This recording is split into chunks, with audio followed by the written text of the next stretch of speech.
Баршаңызға сәлем, сіздермен бірге Әсем. Бүгін сіздермен бала кезден сүйіп жейтін қытырлақ өте дәмді вафли дайындайтын боламыз. Міндетті түрде жасап көруге кеңес беремін. Жасалуы да өте оңай. Бір жасағаннан шығатынына кепілдік беремін. Ең алдымен шұңғылдау ыдысымызға жұмыртқамызды саламыз. Оның үстіне қантымызды салып, видеода көрсетілгендей шым-шым ғана сода салатын боламыз. Көп мөлшерде сода салып қажет емес, тек қана шым-шым ғана сода салуға кеңес беремін. Келесі барлығын салып болғаннан кейін миксерлеп алатын боламыз. Шамамен 10 секундтай ғана араластырып, көп араластырудың қажеті жоқ. Видеода көрсетілгендей масса болады. Келесі ерітіп алған сары майымызды құятын боламыз. Сары майды міндетті түрде ерітіп алған дұрыс. Сары майымызды салып болғаннан кейін үстіне ұнымызды салатын боламыз. Аз-аз мөлшерден салуға кеңес беремін. Себебі сіздерде тым қатты қою да, тым қатты сұйық болып кетпеуі де керек.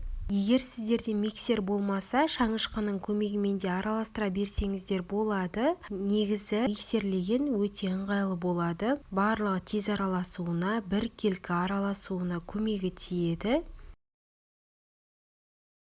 Видеода көргендеріңізде бізде осындай сәл ғана қоюланған масса дайын болады. Біркелкі, ешқандай түйіршігі жоқ, өте әдемі болып шықты. Келесі бізге вафлиді дайындау үшін вафельница қажет болады. Міндетті түрде ешқандай майламай-ақ құя берсеңіздер болады. Егерде жабысып қалады деген ой болса, онда сәл ғана майласаңыздар да болады. Видеода көрсетілгендей форма жасап, өзіңіздің қалауыңызша әртүрлі форма жасауыңызға болады.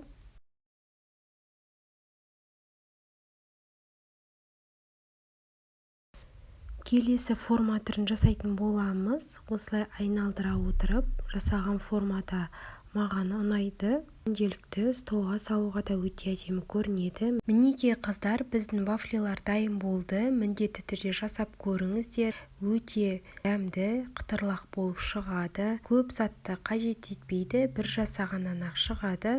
Барлық қажетті заттарды описание бөліміне қалдырып кететін боламын. Егер сіздерге рецепт ұнаса, менің каналыма тіркеліп, лайк басып, пікір қалдыруды ұмытпаңыздар.